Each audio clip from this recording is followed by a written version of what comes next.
In this episode of the Locked On NBA Big Board Podcast, Krysten Peak and I, we are going to talk about some of the top standouts from the 2025 Hoophall Classic. Stay tuned.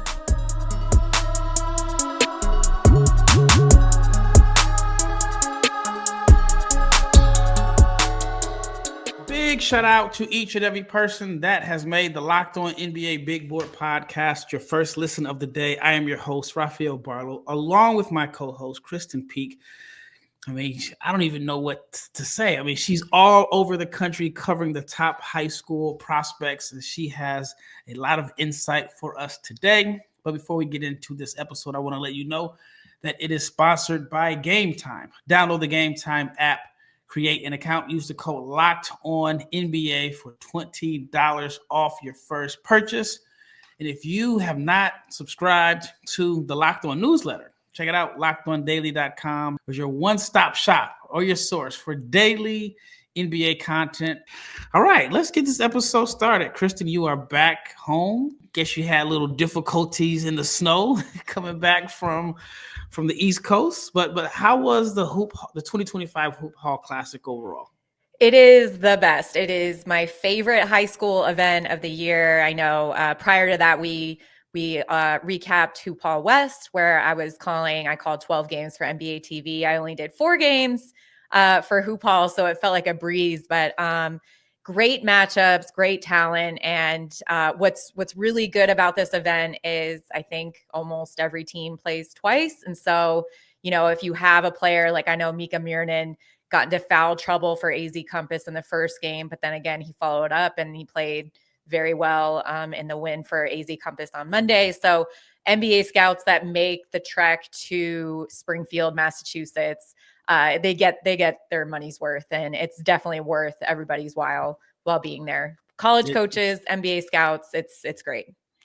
It has to be worth your while. If you're coming from Las Vegas, going to the Northeast in January, I mean, that's it is not Hoophall unless there's like some sort of blizzard or winter storm warning. I kid you not, every single year I either have trouble getting to Hoophall or leaving Hoophall, and this was no different with there was a winter storm that came in the Monday, the very last day of Hoophall. Yeah, I saw some people that I follow that were there, and I saw the snow in their stories, and I'm like, oh, I bet you they can't wait to get back home, especially if they live in a warmer climate. All right, let's start off with Bryce James. I saw that his name was buzzing a little bit, which is, I mean, he's Bryce James. So whatever he does, good or bad, is going to draw a lot of attention. But from what I heard or read or saw, Bryce played really, really well. So tell me your thoughts on Bryce's performance. He was fantastic. This is the best that I've seen him play in person. It's very different than when Bronny James came through high school, where he was starting at Sierra Canyon. He had way more following, way more fandom. And, you know, I wrote about this, and just in comparison, it's like Bronny has 8 million Instagram followers to Bryce's 2.1 million. And yes, that's still a substantial amount of people that are following the youngest son of LeBron James, but his popularity isn't nearly what it was with Bronny. And he's kind of just allowed himself to go at his own pace, go at his own game. We see sparks of his athleticism trickled here and there over the summer at Peach Jam. He had probably one of the best chase down blocks, I think, of the entire tournament.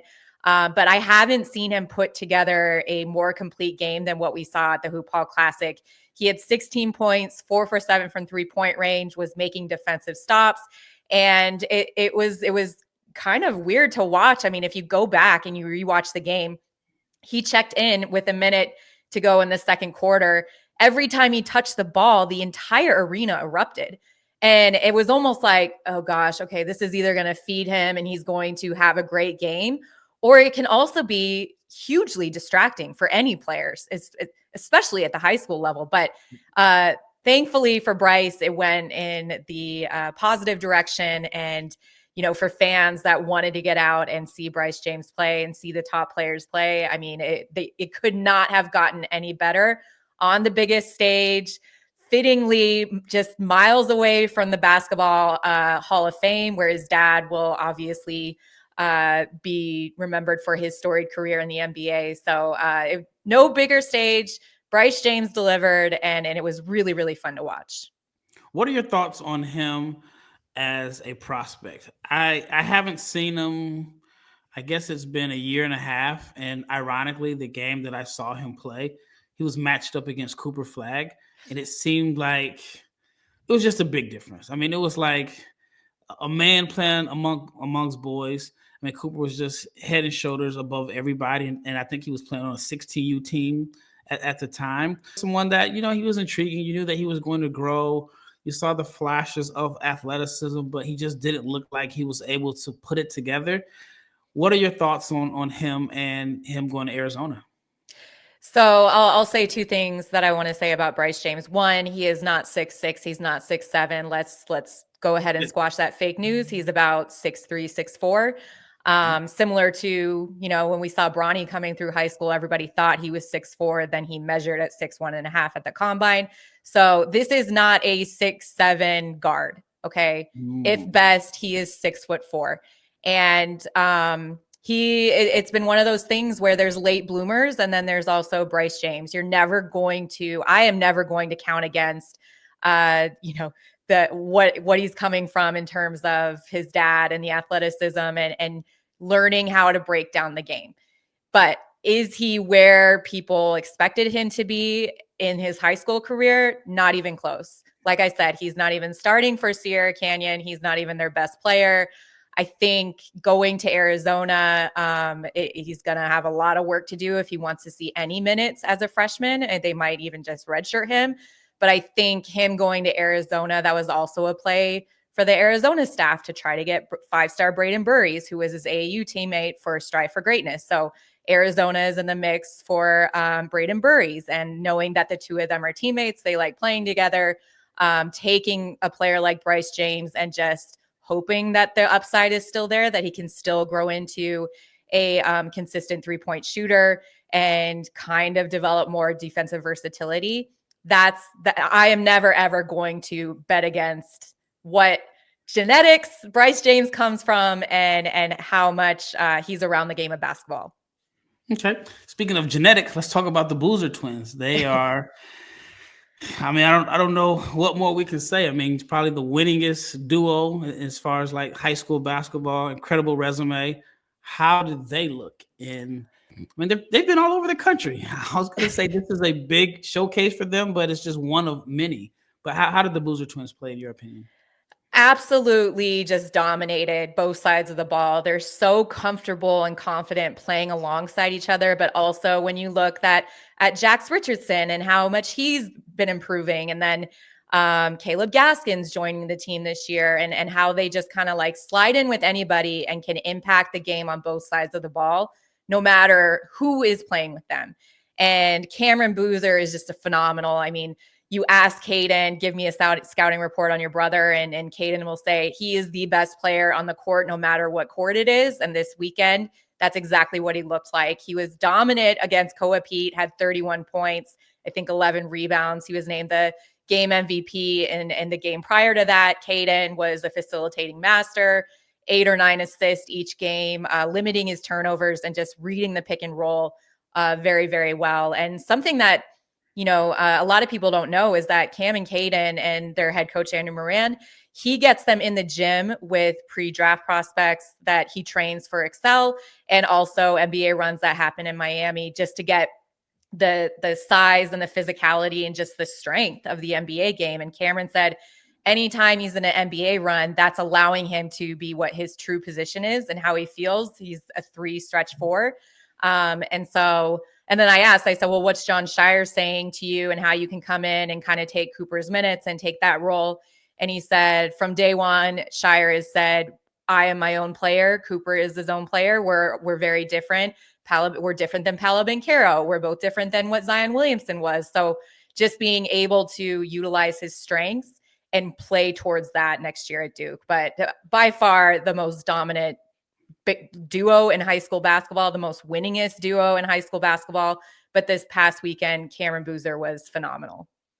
I'm blown away that I just connected the dots that their coach is the guy that does the pre-draft for Excel. I mean, I've seen him at the NBA Combine Yeah. during pro days, and I know like some Excel clients train. I mean, I know there's like some on the West Coast, but the ones that aren't on the West Coast are in Miami.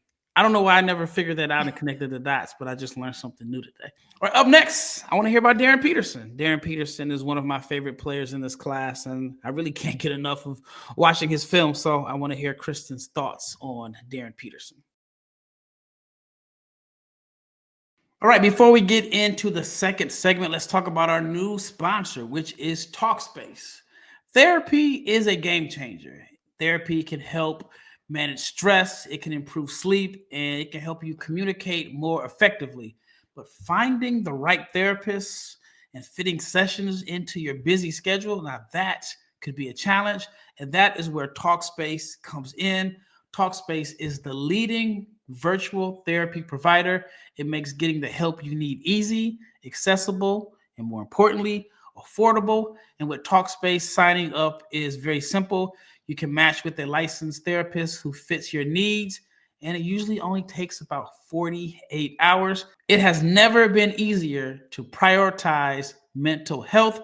So if you want to match with a licensed therapist today, go to Talkspace.com/LockedOnNBA and enter the promo code SPACE80 for $80 off your first month and show your support for this show. That's Talkspace.com/LockedOnNBA, promo code SPACE80. All right, second segment. So Darryn Peterson, arguably the number 2 prospect in this class. I've heard some people think that he can challenge for number 1. There's some people that think that he's number 3 behind AJ Dybantsa and Cayden Boozer. Either way, I don't think you can go wrong with either of these top prospects. But I want to hear your thoughts on Darryn's performance. He was so good, Rafael. And playing for Prolific Prep, he went head-to-head against Ament, who's also a 5-star prospect, still uncommitted. And Ament and his team, they came in, they got the upset win over Prolific Prep, but that wasn't anything against what Darryn Peterson did and his body of work throughout the game. He had 31 points, 9 rebounds, and 4 assists. And it came down to the wire. And the ending play, Rafael, ended with Nate switching off on Darryn, and Darryn got called for the offensive foul on Nate Ament, who maybe is $160, $170. I mean, he still has so much room to grow. So the fact that they called an offensive foul, I mean, that was really upsetting for Darryn. And to his credit, he still came back for media availability after the game. And I don't necessarily love talking to players after they lose games like that, but he came back and I said, are you sure we can wait until an all-star game at McDonald's or whatever? And he said, KP, if I want to get to where I want to be as a player, I need to learn to talk to media even after losses. And I was like, okay, have a seat. Let's do an exclusive interview. But you're absolutely right. I mean, I'm sure the Kansas coaches probably wish that Darryn was playing for him this year, just in terms of how strong he is with the ball in his hands. He's getting much better at his shot creation and particularly off the dribble from 3-point range. We're seeing him step back off the dribble into deep threes and just so explosive in transition. He had about, I think, 3 or 4 dunks throughout the game. And every time I see him play, he rises to the occasion and he has that capability to put a team on his back and take over games.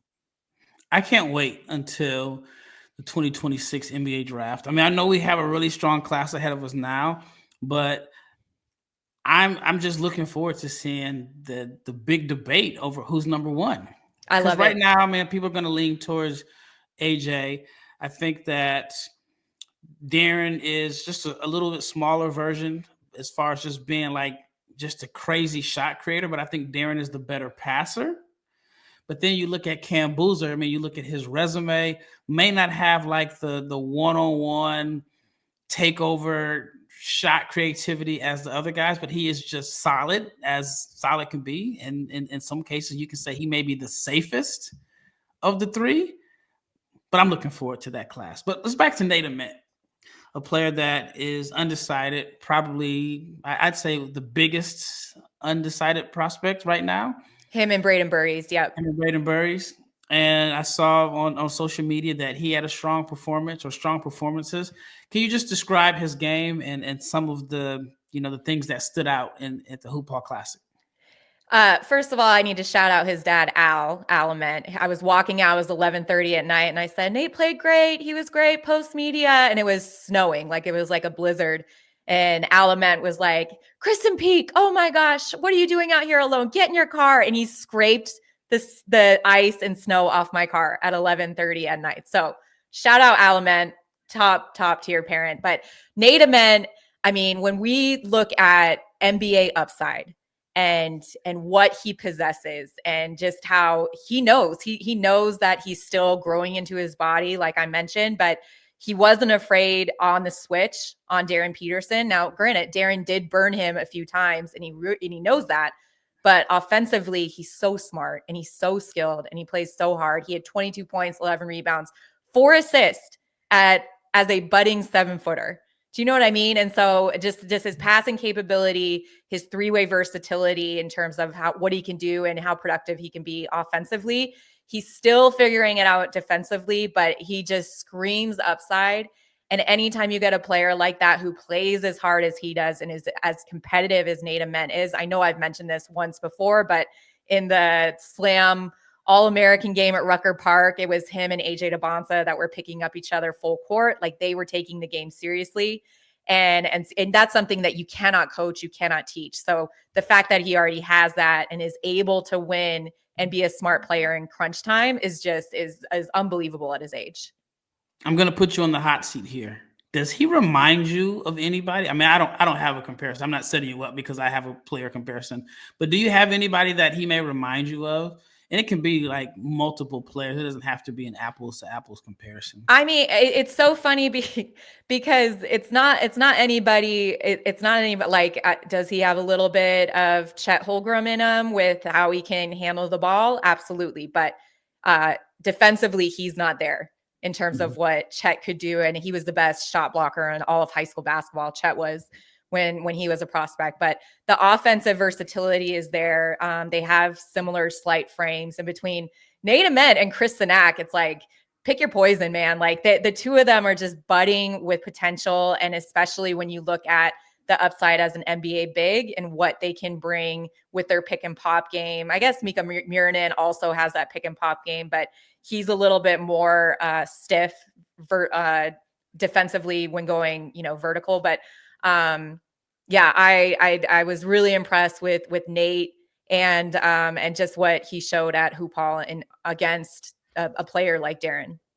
Do you see any like Evan Mobley on the offensive end?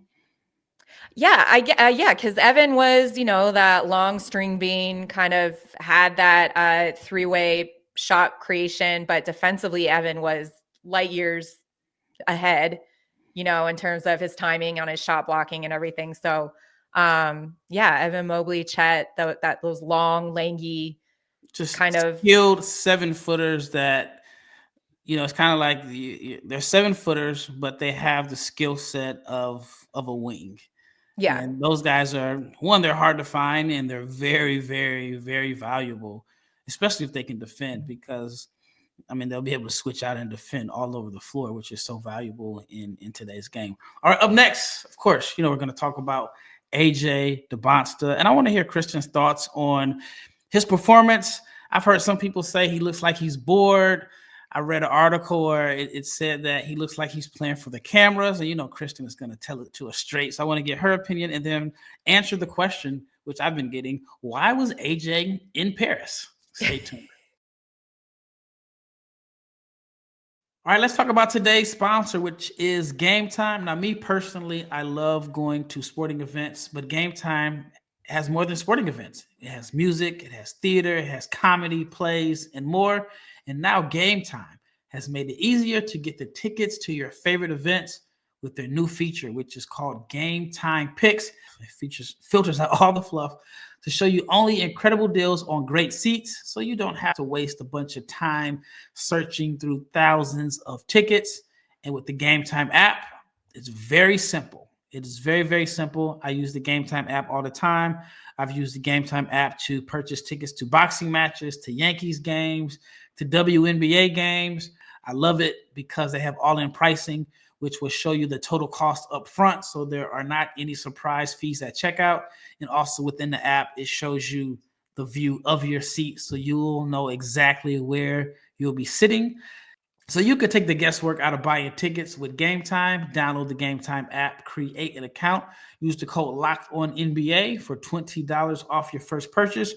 Terms apply, but again, create an account, use the redeem code LOCKEDONNBA for $20 off. Download Game Time today. All right, last segment, AJ Dybantsa. What can we say? The number one prospect. He is a superstar on the high school level. I mean, every few years we have guys. I would say LeBron is probably like the first. I mean, I guess social media was it out then? I don't know. But LeBron, No. we all heard about LeBron, and I mean, he was on Sports Center.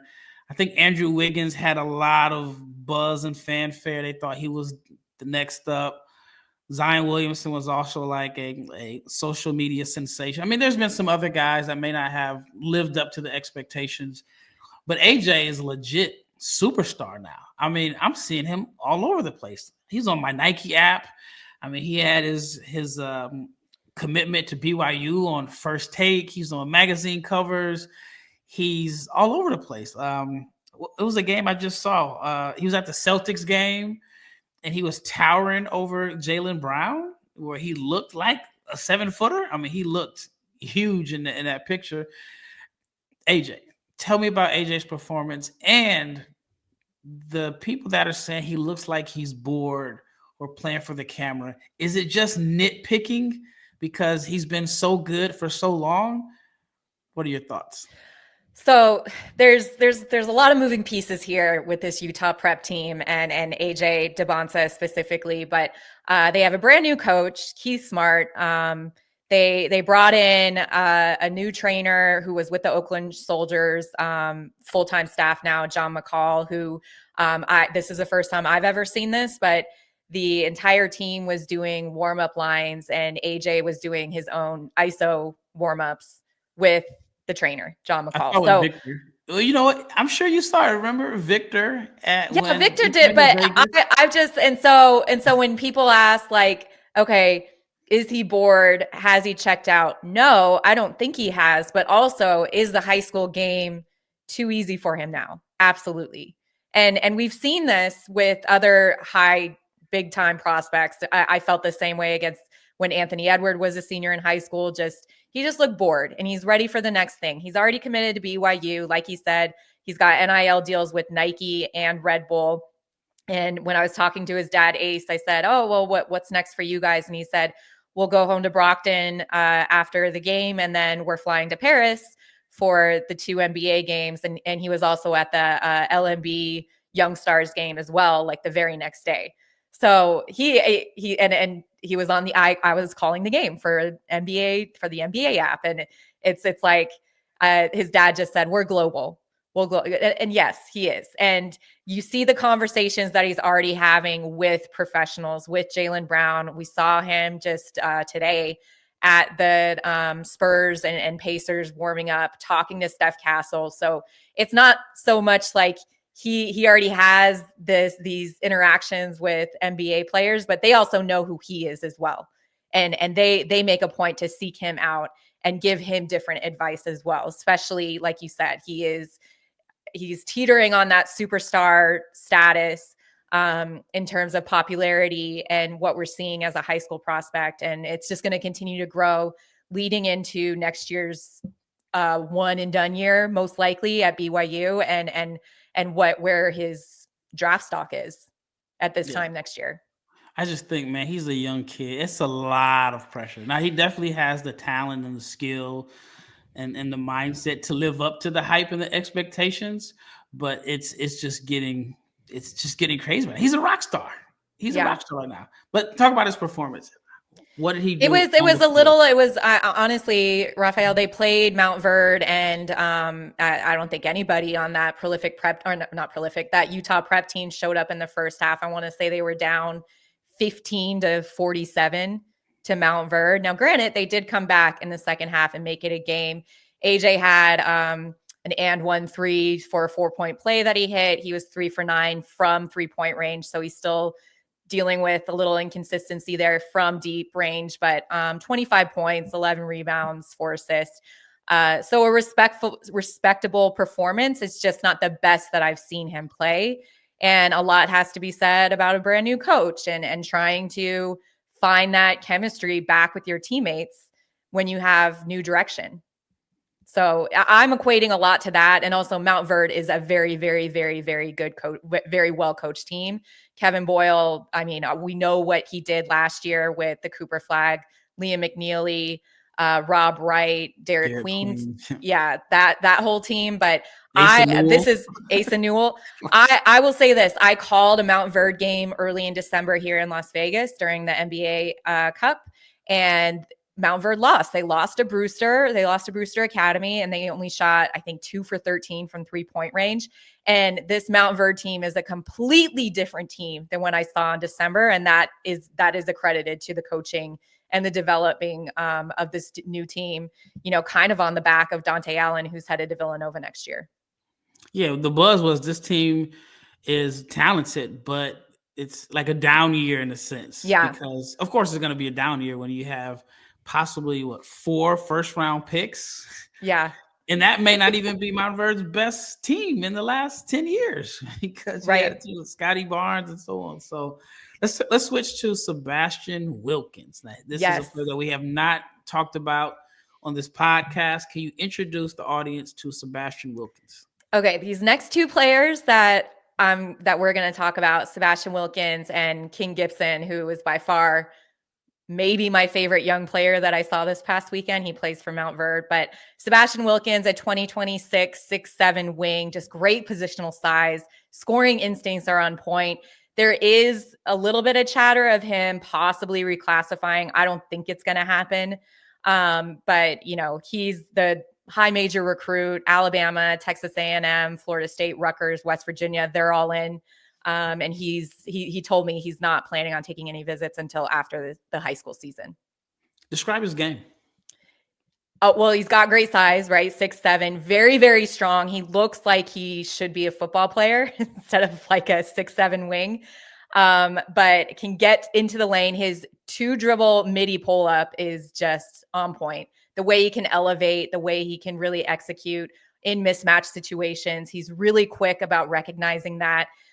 He had 22 points, 12 rebounds over Oak Hill. So I think he got MVP of that game as well. But just kind of one of those players where it's like you're watching Brewster Academy and he just pops immediately.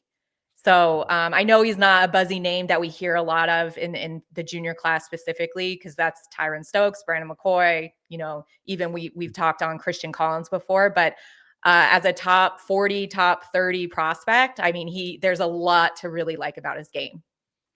One of the things that is interesting to me about this group of high school players is when you look at like NBA, and of course this is the NBA podcast, NBA draft related podcast, and you wonder how players project. Well, the mid-range is like not the most efficient shot, but you look at AJ, that's one of his go-tos. He loves to get to his pull-up. You look at Darryn Peterson, a pull-up is one of his, it's a shot that he shoots consistently. Wilkins, pull-up. How much do you think those guys are going to have to change as they elevate to higher levels? I mean, obviously this is years down the line, but maybe AJ and Darryn are so good that the coaches will live with that shot. But what are your thoughts on that? Anytime if we're looking down the road into being an efficient or a role player in the NBA or any sort of star or cornerstone player on a team, you have to be able to score the ball from all 3 levels, whether that's, making plays at the rim, 2-dribble pull up in the mid range, and also extended to past 3-point line. So for Sebastian, that's something that he'll probably have to continue to work on if he wants to play past, a college career. But I think Steph Curry has just changed the game so much to the point where if you want to be productive right away on any NBA team, you have to have that 3-point jumper as well. Yeah, you got to space the floor. I know I spoke with a NBA executive about Ace Bailey, and we were texting during the game, and he says that's not going to be his shot diet in the NBA. But this is a team that has a very, very analytical front office, and they are projected to be in the lottery. So it'll be interesting to see what happens there. All right, let's talk about King Gibson. I first heard of him this past summer. I forgot which tournament it was, but somebody had called me and says, "Hey, man, you need to talk about this King Gibson." I'm like, it's the summer, like we're talking about the draft. Actually, I wasn't even doing podcasts, but I was supposed to write about it. I was like, I don't know how I can fit it in. Like, it's just so random. I'm not covering grassroots like that. But he says, "Hey, man, this kid, if you don't write about him now, you're going to regret it because everybody's going to be talking about him down the line." Tell me your thoughts on King Gibson. He's a sophomore. The things he's doing on the court as a sophomore is so advanced.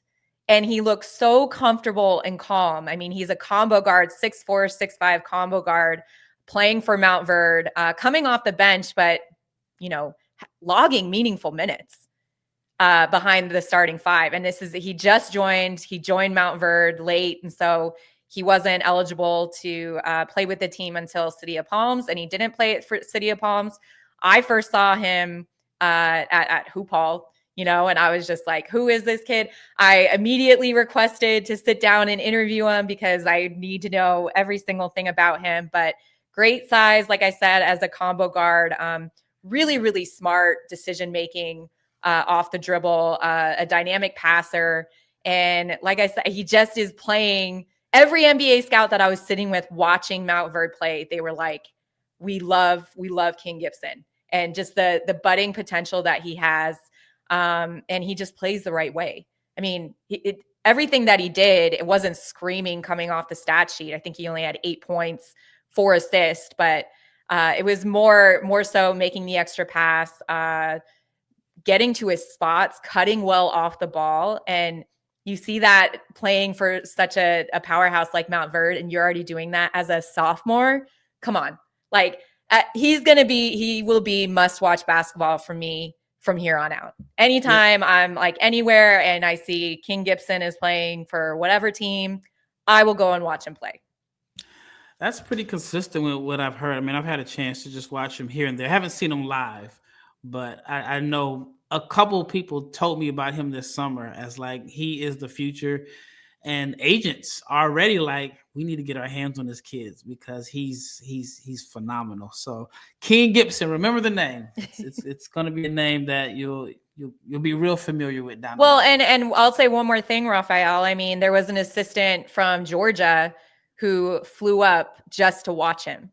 So they had a game Friday night, flew up to watch King play. They've obviously already offered him. I think South Carolina and Georgia are his 2 high major offers that are getting in early. But when I was walking down to the media room, the assistant coach Anthony Goins, he's like, "Hey, you tell King that I came here to see him. I flew all the way up here to see." I was like, "I'll tell him. Yeah, sure."